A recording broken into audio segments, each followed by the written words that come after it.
Hey y'all, welcome back to my channel, and you already know it. It is Mogul Mondays.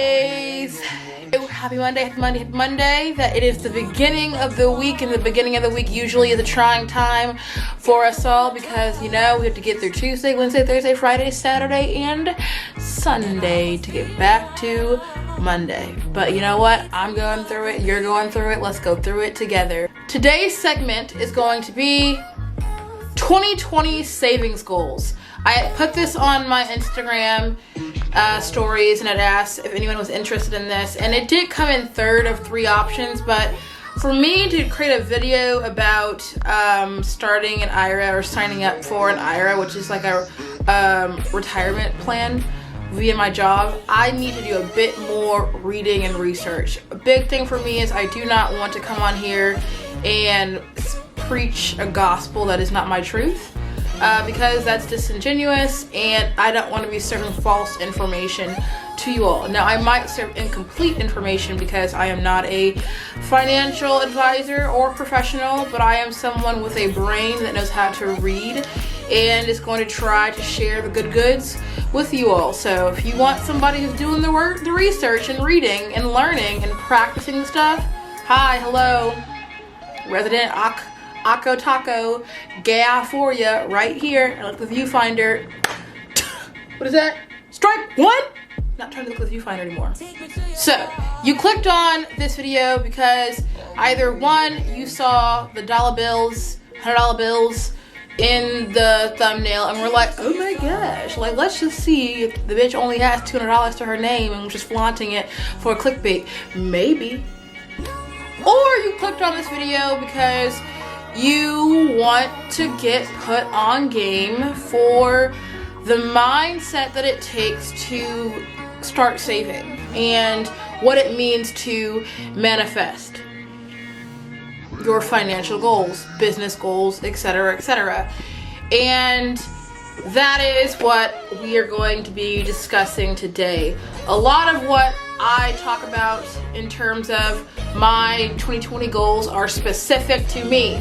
This is a you all watching my journey, my process, blah, blah, blah, blah, blah, you know, to manifesting the things that I want for myself, and that hopefully by y'all watching me manifest those things for myself, you in turn begin that internal process of manifesting and bringing things into the physical reality for you. So this is not me preaching to you.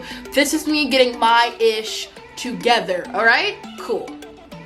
That being said, and I'm sorry if the glasses are gonna bother y'all in terms of how, you know, glary it is, but I've not figured that part out. If you got comments down below how I can solve this problem, let a girl know, because she's trying. She's trying. My savings 2020 goal is to have $25,000 in my savings.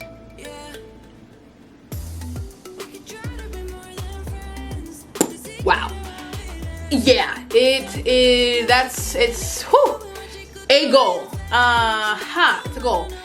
And what my income is looking like currently, the question is, am I able to do that? Am I able to make that amount of money, but also save that amount of money in my savings? And the answer is a little bit of yes and a little bit of no. A little bit of yes is I already have money in my savings to get me there, so I'm not starting at zero. I had a few drawbacks from last year where I had to go into my savings, so it's not the number that I thought I was going to start this year with, but it is a number regardless. And because I said full and open and honest transparency, I will let you know what that number is. Currently in my savings, I'm probably at about, not probably, my exact number is $10,125.63. That is how much I have in my savings currently, and that's not to brag, that's not to flaunt. That is hard work for the past 2 years while being in college and going through the ups and downs of life, and now moving into my adulthood and making the money that I make and saving. That's what I have left. Honestly, I could have more if I had been a little bit better of a steward with my money. I'm not taking as many lifts. Y'all are gonna hear that as a recurring theme. I don't have a license, so you know that's kind of how I get around, but now public transportation. But yeah, that's how much money I have, $10,125.63. So I'm roughly $15,000 away from my goal. So what is my mindset?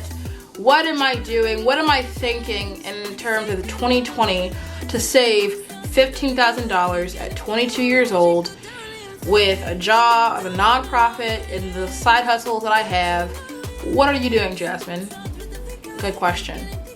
I was watching Patricia Bright's channel, video, and it wasn't her new channel, the Break platform, but which you all should go subscribe to, check out. She's a mogul. You know, a mogul in the making has to look up to moguls, and especially my black women who are out here doing the damn thing. I salute you, because I'm just trying to grow up and be like you. But she had said on her channel that if you fail to plan, you're planning to fail. And I thought that that was such a profound statement, and I don't think that she created the statement, but like me hearing it at that point in time really clicked for me.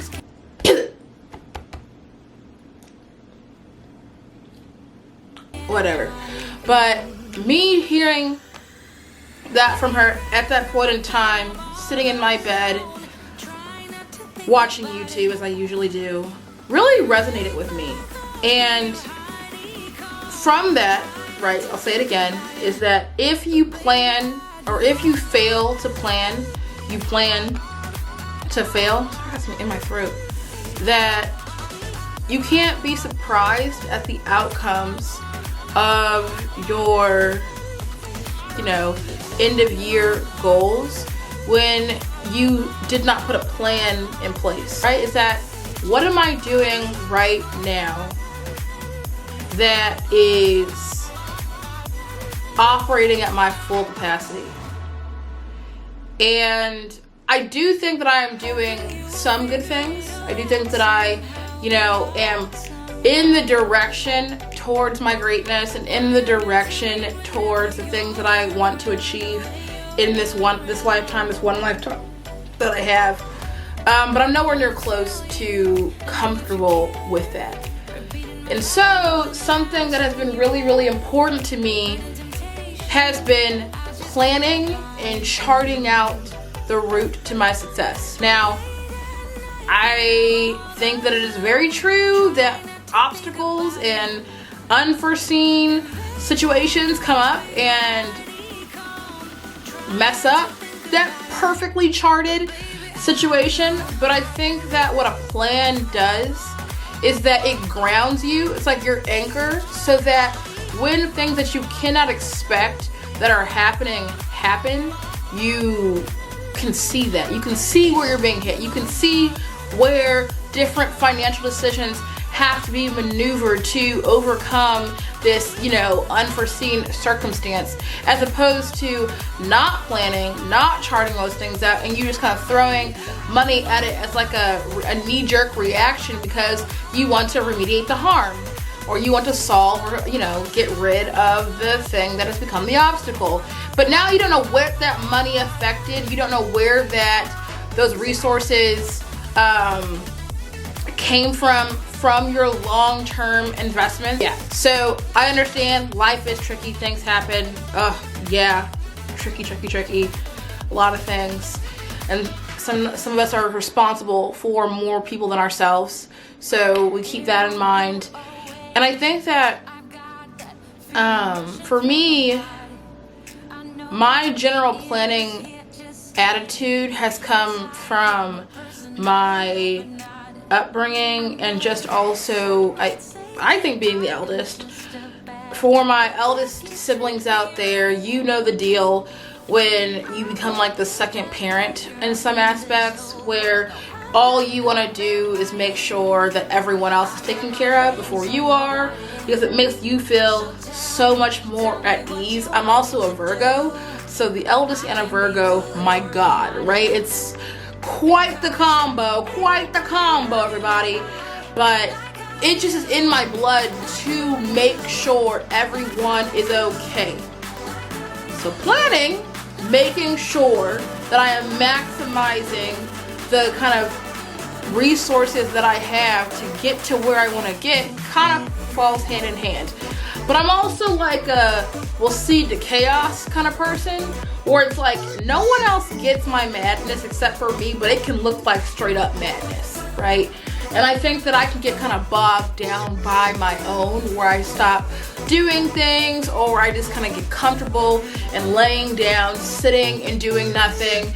And planning, I have found, has worked to remind me that I have so much that I want to do in the headspace, that working in my truth and towards my goals puts me in such a more positive and productive mindset than being held down by the what ifs or I will do at some point.